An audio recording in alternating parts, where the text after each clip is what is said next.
Hello guys, नमस्कार, जोहार, आदाब, सत श्री अकाल। एग्जाम फाइटर नंबर 1 पे आप सभी का ग्रांड वेलकम है, हार्दिक स्वागत है साथियों। और बात करेंगे आज Uttar Pradesh assistant professor vacancy से जुड़ा हुआ एक नए अपडेट के बारे में। और जी हां, यह नया अपडेट एक तरह से स्टूडेंट के साथ बड़ा धोखा है। इसका विरोध होना चाहिए, ठीक है। इसके खिलाफ आपको जाना होगा, नहीं तो बड़ा धोखा में आप सब पड़ जाएंगे। और साथ ही साथ इसके लिए कोर्ट भी जा सकते हैं आप। ऐसा बिल्कुल नहीं होना चाहिए कि नहीं कहते कि चल रनिंग गेम में आप गेम के रूल्स को नहीं बदल सकते। यहां बीच में ही नियमावली को चेंज किया जा रहा है, जिसके चलते निश्चित रूप से मामला कोर्ट में बनेगा। हो सकता है इससे आयोग को भी दिक्कत हो और स्टूडेंट को फिलहाल तो दिक्कत होने ही वाला है। तो चलिए इस अपडेट के बारे में बात करते हैं। ये जो चल रही वैकेंसी उसके बारे में भी, और जो नई वैकेंसी आएगी उसमें भी ये नियम लागू होने वाला साथियों। तो चलिए इस अपडेट को सबसे पहले समझते हैं। यहाँ पे ये अपडेट आ गई है। अगर आपने समाचार पत्रों में देखा होगा, अगर आपने लाइटली लिया है, तो मैं आपको डिटेल समझाने वाला हूं क्या होने वाला है। देखिए, शिक्षक भर्ती में अब वेटिंग लिस्ट को खत्म कर रहा है। सिंपल सा समझिए, शिक्षक भर्ती में प्रतीक्षा सूची को समाप्त करने का निर्णय लिया गया है, यानी वेटिंग लिस्ट अब नहीं बनेगा। इससे लॉस लगने वाला है, बहुत बड़ा लॉस लगेगा। कैसे, इस पर बात करेंगे। देखिए, प्रदेश के सहायता प्राप्त महाविद्यालयों और माध्यमिक विद्यालयों में शिक्षक भर्ती से प्रतीक्षा सूची की व्यवस्था समाप्त कर दी गई है। इसकी जानकारी होने पर अशासकीय सहायता प्राप्त महाविद्यालयों में जो अभी एडवर्टीजमेंट नंबर 51, जो आपका एडवर्टीजमेंट नंबर 51 के तहत नियुक्ति प्रक्रिया चल रही है, उस पर भी इसको लागू करने का प्रयास है। तो देखिए, अभी 910 असिस्टेंट प्रोफेसर के लिए लिखित परीक्षा हो गया है। अब इसका आपका क्या होना है, इंटरव्यू होना है। तो इंटरव्यू और इसके साथ ही आपको पता है टीजीटी और पीजीटी के भी लगभग 4163 पदों पर एग्जाम होना है। और वहां भी 14 लाख है ना, 14 लाख बच्चे इंतजार करें उस एग्जाम का। और इसी बीच में कहा जा रहा है कि वेटिंग लिस्ट जारी नहीं करेंगे। जबकि पहले क्या रूल्स था उसको समझिए। पहले यहां पर कहा गया था, जो वैकेंसी आई थी, कहा गया था कि मैक्सिमम, मान लीजिए किसी का कहीं जॉब लग गया, एक वैकेंसी में 2022 की वैकेंसी है, ये दोनों वैकेंसी कब की है, 2022 की, और हम लोग 25 में है। यानी 3-4 साल एक वैकेंसी क्लियर करने में आपको लग रहा है।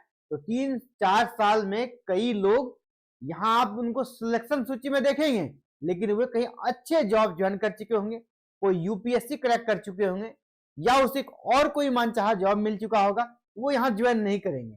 तो उनका जो पद रिक्त रहता था ना, तो उसमें से कहा गया कि मैक्सिमम 25% जो है ना सीट रहता था वेटिंग लिस्ट में, प्रतीक्षा सूची में। लेकिन अब उसको समाप्त कर दिए जाने से वो पद क्या होगा, खाली रह जाएगा। तो जो बेरोजगार लोग हैं, बच्चे हैं, उनको लॉस लगेगा। इसीलिए इसमें अविलंब फिर से संशोधन होना चाहिए, वेटिंग लिस्ट का प्रावधान होना चाहिए। यहां पर जब आवेदन लिया गया था, तो आवेदन में भी 25% तक प्रतीक्षा सूची जारी करने की व्यवस्था दी गई थी। और अब क्या हुआ है कि नया आयोग बन गया है। पहले यूपीएचएससी के माध्यम से हो रही थी, अब यूपीएचएससी का विलय किसमें हो गया है, नया उत्तर प्रदेश शिक्षा सेवा चयन आयोग में। और इसके नियमावली में क्या कर दिया है कि जो शिक्षा सेवा आयोग बना है, इसके अस्तित्व में आने पर दोनों आयोग पुराना खत्म हो गया। इसके बाद इसमें क्या कहा गया है, इसके अधिनियम, यानी नया आयोग का जो अधिनियम है ना, जो नियम है, उसमें प्रतीक्षा सूची का प्रावधान ही नहीं है। अब ऐसे में असिस्टेंट प्रोफेसर टीजीटी पीजीटी की जो भर्ती होगी, उसमें प्रतीक्षा सूची जारी होगी या नहीं, इस पर सवाल खड़े हो गए हैं। इस पर नवगठित आयोग के सचिव मनोज कुमार ने कोई टिप्पणी करने से फिलहाल इनकार कर दिया है। और देखिए, छात्रों का क्या कहना है, जो छात्रों के जो प्रतिनिधि है वो कह रहे हैं कि प्रतीक्षा सूची की व्यवस्था समाप्त नहीं करनी चाहिए, क्योंकि चयन आयोग की भर्ती में सालों लग जाते हैं। बिल्कुल सही है। इस दौरान जो तमाम मेधावी छात्र हैं, जो तेज तर्रार हैं, वो इतना दिन तक तो वेट नहीं करेगा कि आपकी वैकेंसी का ही उसका चयन कहीं दूसरी सेवाओं में हो जाता है।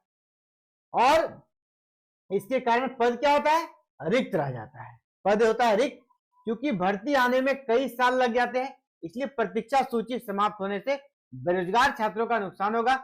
हजारों छात्र ओवरेज भी हो जाएंगे अगली वैकेंसी में, इसीलिए प्रतीक्षा सूची को रखना चाहिए। तो प्रतीक्षा सूची रहे, इसके लिए आपको प्रयास करना होगा। अभी से ही आपको इसके खिलाफ जाना होगा, सरकार के प्रतिनिधि से मिलना होगा, या आप कोर्ट का भी रुख यहां से कर सकते हैं, क्योंकि आपका मामला बिल्कुल जेन्युइन मामला है ना, ये मामला बिल्कुल आपके फेवर का है। उत्तर प्रदेश शिक्षा सेवा चयन आयोग का जो एक्ट है, इसमें प्रतीक्षा सूची का प्रावधान नहीं है। टीजीटी, पीजीटी, असिस्टेंट प्रोफेसर व प्रचार भर्ती का मामला, पहले अधिकतम 25% तक प्रतीक्षा सूची की व्यवस्था लागू थी। तो ये बिल्कुल गलत हुआ है। इस बारे में आपका क्या कहना है, आप अपने विचारों को कमेंट के माध्यम से रखिएगा। और एक एडवाइस रहेगा कि आप जरूर से जरूर जो छात्र प्रतिनिधि हैं, ठीक है, स्टूडेंट लीडर हैं, उनसे आप सभी टच में रहिए और मामला एक कोर्ट में भी लगा दीजिए। कोर्ट में 100% जीत होगी आपकी। मैं बता दूं, अगर आप कोर्ट जाते हैं ना, इस मामले में 100% आपकी जीत होगी। वेटिंग लिस्ट का प्रोविजन बीच में, तो पुरानी वैकेंसी तो बिल्कुल हटा ही सकते हैं। अगर नई वैकेंसी आती है, उसमें अगर पहले से लिखा है और उसमें अगर नहीं रहता है तो फिर चलेगा कोर्ट में, ठीक है। पहले से लिखा रहेगा कि नहीं हम लोग वेटिंग लिस्ट जारी नहीं करेंगे तो चलेगा, लेकिन इस वैकेंसी में लिखा गया है यहां पर वेटिंग लिस्ट जारी होना ही चाहिए। इसके लिए आपको प्रयास करना चाहिए, और साथ ही साथ ये भी प्रयास होना चाहिए कि नया आयोग का जो एक्ट है ना, कि यहाँ पर हम लोग नया आयोग का जो एक्ट है, अधिनियम है, यहाँ पर भी 25% जो वेटिंग लिस्ट का प्रावधान है उसको यहाँ पर लागू कराने के लिए भी प्रयास करना चाहिए। एक्ट में संशोधन कराने का प्रयास करना चाहिए। तो आपको पता है एक्ट में भी नए आयोग का चयन होना है, नए आयोग की नियुक्ति होगी। अभी यानी आयोग भी अपना निर्माण की अवस्था में है, इसी बीच में उसके एक्ट को भी फिर से इसमें संशोधन करा लिया जाए तो अच्छा रहेगा फ्यूचर के लिए। इस बारे में आप सभी क्या सोचते हैं, अपने विचारों को जरूर रखिएगा। और आप सभी के लिए एग्जाम फाइटर नंबर 1 आवाज उठाता है, आगे भी उठाएगा। आपके हक के खिलाफ जो भी नियम आएगा, एग्जाम फाइटर नंबर 1 आप सभी के लिए दीवार की तरह खड़ा होकर आपकी सुरक्षा के लिए काम करेगा। और इसी प्रकार साथियों, अगर आपका हायर एजुकेशन से जुड़ा हुआ कोई भी डाउट्स है, कहीं भी वैकेंसी आती है, या हायर एजुकेशन अगर आपका गोल है, कहीं तैयारी में भी कहीं कोई दिक्कत है, तो आप सभी से रिक्वेस्ट रहेगा कि आपके लिए एग्जाम फाइटर नंबर 1 हर एक मदद करने के लिए तैयार है। आपको हमारे बस टच में रहना होगा। हमारे टच में रहने के लिए साथियों क्या करें, चैनल को सब्सक्राइब कर लीजिए, बेल आइकन को प्रेस करके ऑल बटन को भी क्लिक कर लीजिएगा। Thank you.